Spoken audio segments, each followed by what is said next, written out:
This video shows one of several trips that I've done with the Hadza. I've spent time with these people and really got to know them. I've been blessed to learn a lot from them, and these videos just cover the highlights of the things that I've experienced with them. This is the second video I've done with the Hadza, and although the sound and the video are pretty poor quality, I hope you enjoy.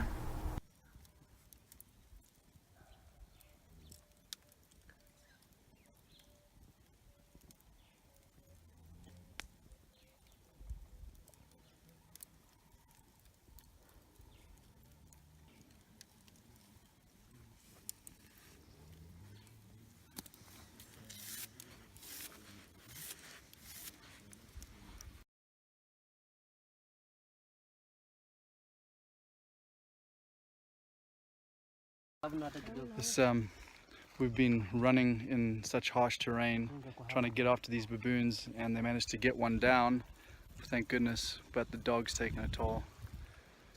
Here's a big baboon, let's go take a look. That is a beast of an animal. Look at the size of his teeth. This is the baboon the Hadza just took. Sandile was the guy who took it down.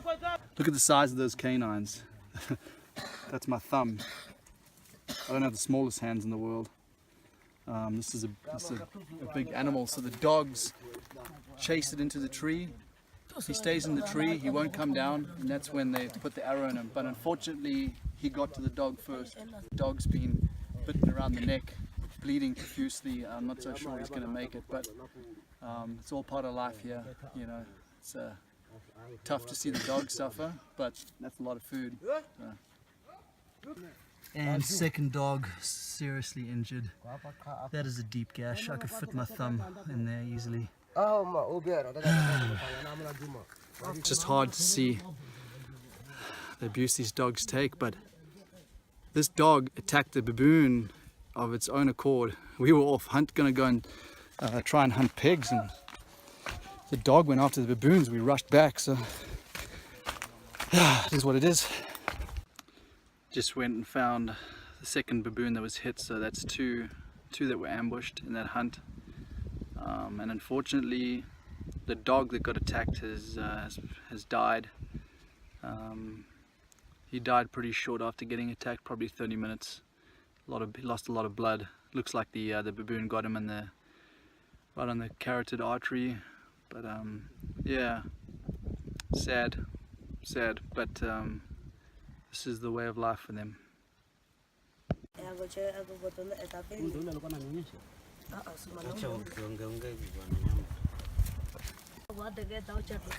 you go.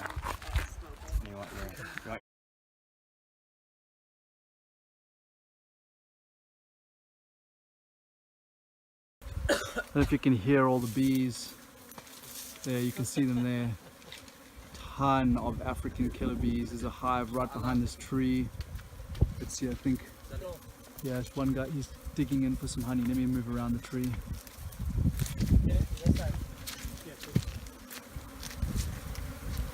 Alright, so he's in. There we go. He's not even bothered with smoking the bees out. These guys, tell you what, man. Gotta be tough to live out here, and they are.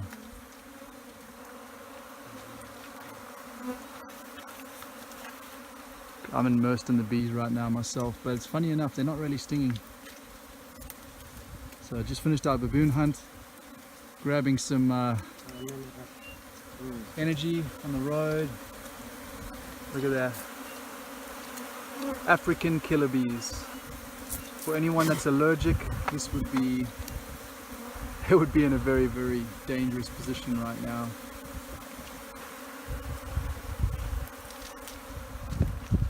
There we go. They're well-earned honey after a successful hunt. Skinning the baboon.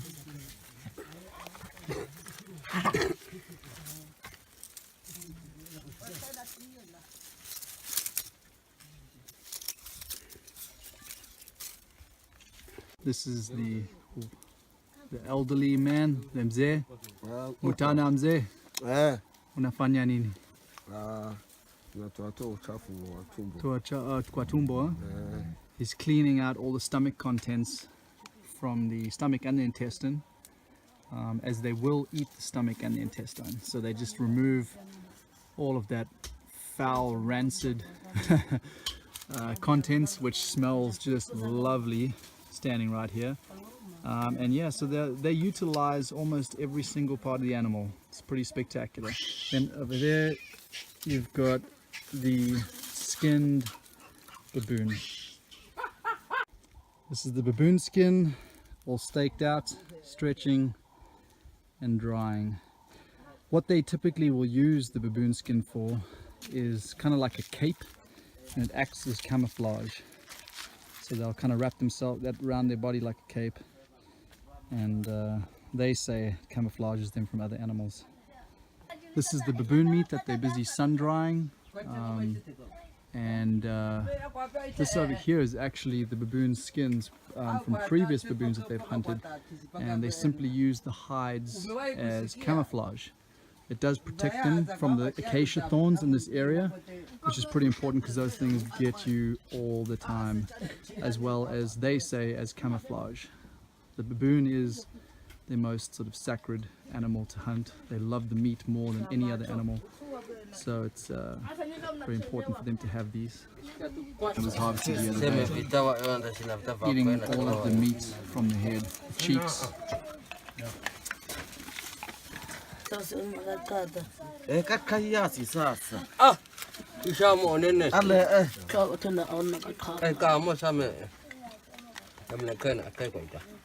just want to see that handle.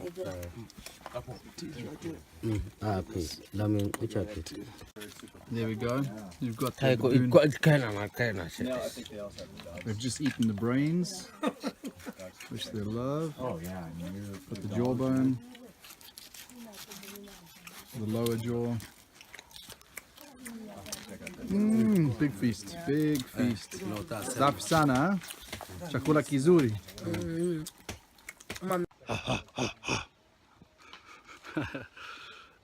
Look at these baboon teeth. Got some big chompers.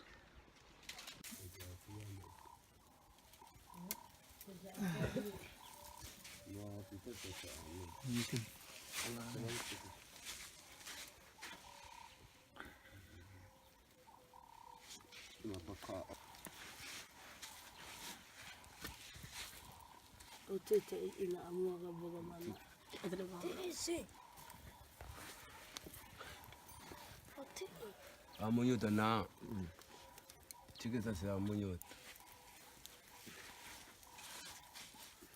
They're skewering it on a steak. They're going to lightly salt it, and then they're going to smoke it over the fire to preserve it. They're not going to be doing a full cold smoke, which will take a long time. This is just to basically seal the outside of the meat, dry it out so that no flies will land on it, preserves for long enough. They will eat the meat quicker than, they'll eat the meat pretty quickly, so they don't need to do a long smoke, but at least this will preserve it for a week or so.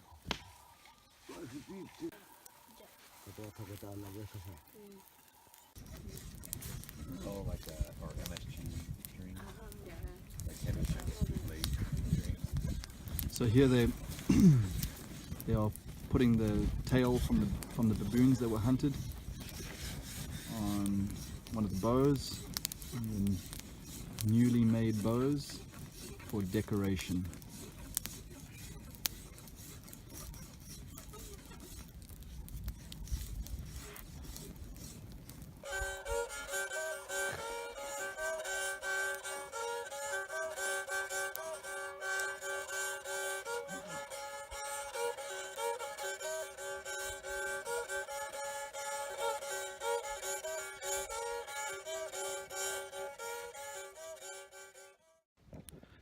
It's about 2 a.m. in the morning, and you probably can't hear it, but there's hyenas in the background, and they're not too far from where I'm camping.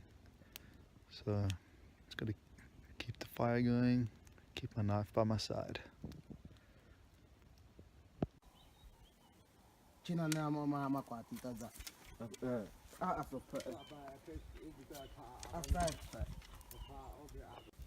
This is a weaver bird's nest, which has been abandoned. So there we have some really good tinder. Put that in my pocket and take it back to camp. Ana kalimuko ama na pe asekeme akwaza pe zenga upi cheche kwa pi asekeme amishamba be ndo ipiha kotoka upu kwa bieta bebi pia bebi habe sasa hakia ishina ama isho ama na vitaba ase unu uchame so lamieta amefika jana usiku, amekula, ameshiba, ametoka, anaenda sasa porini. Na sisi leo taka tufanye akili, yeye chunga yake si hapa. Angalia nyao ya siku yote siku. Hii moja tu sio moja. Sio moja. Iko nyingi. Nyingi sana.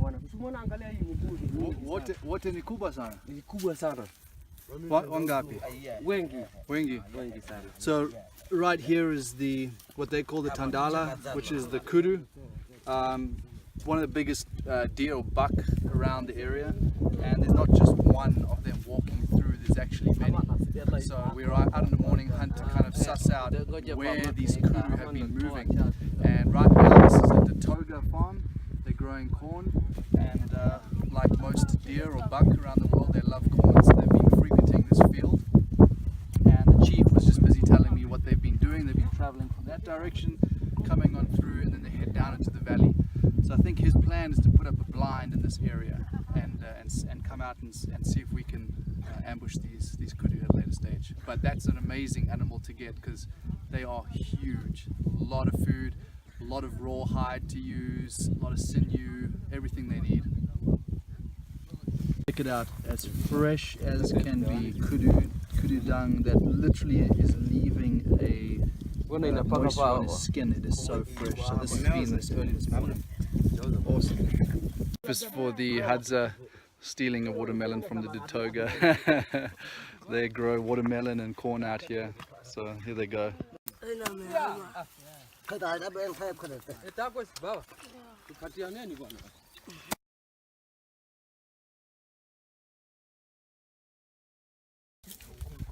He's about to shoot a squirrel. Got him. There he is there.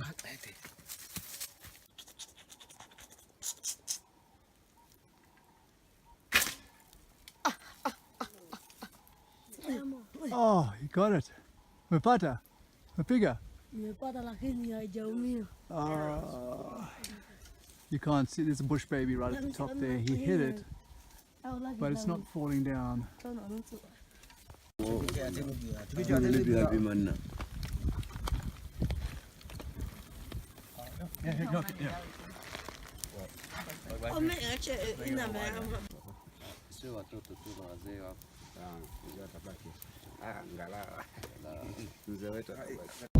Well, I am headed on a tandala hunt, a kudu hunt with the chief.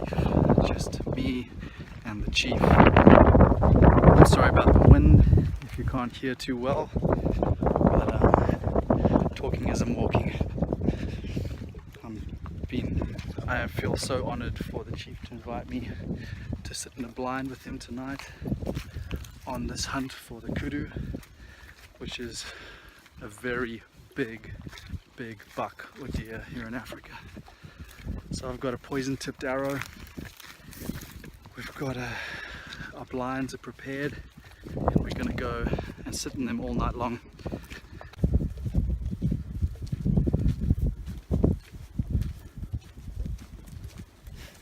Disturbed area over here.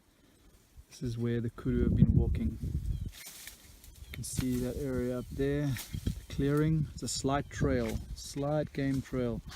Down here you can see all the disturbance. We've just walked in that too though. They come down from the bank there, and their bedding areas up in that area. So they've also have followed down this dry creek bed. So very heavily used area. The chief is in here busy clearing out a blind in the middle of the bush right here. It's kind of like a little island on either side of where they're traveling. So it's absolutely perfect. He's smack bang in the middle, given like a 270-degree view of all the directions that they could possibly come from.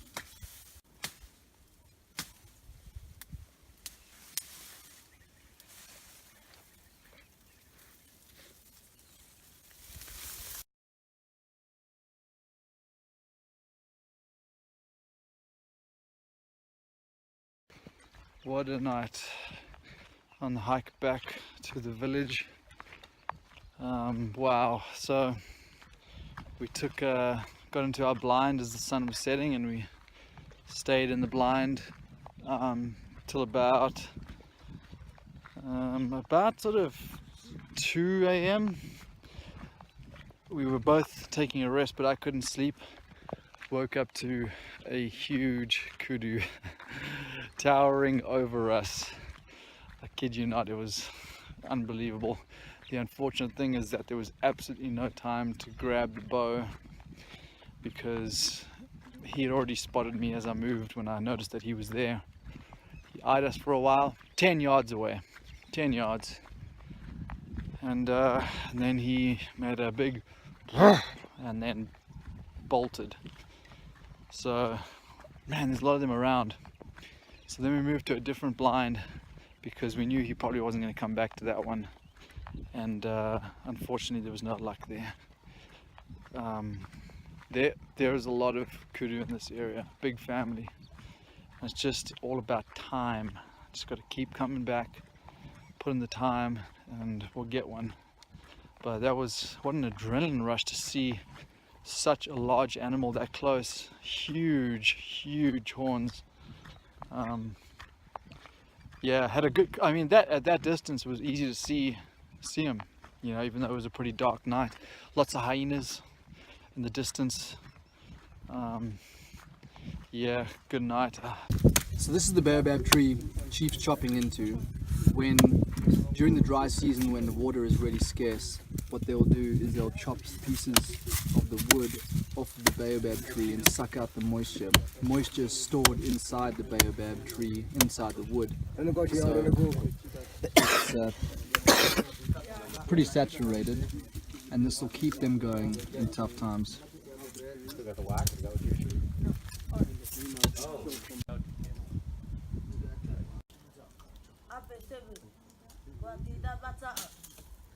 This is Msandile chopping into the stingless beehive up in a second baobab. In the top of a baobab tree. Anyway, so now we're getting some honey in the baobab, and they'll use smoke to smoke them out, and hopefully we'll get a good sugar dose, which would be much welcomed after several days of pretty grueling physical exertion.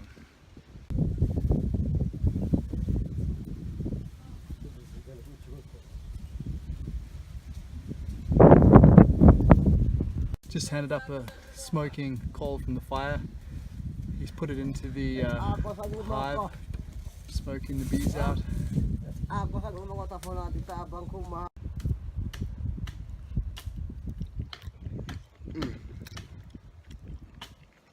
Amazing. Oh yeah. Just came back with a whole bunch of honey. Look at these guys. La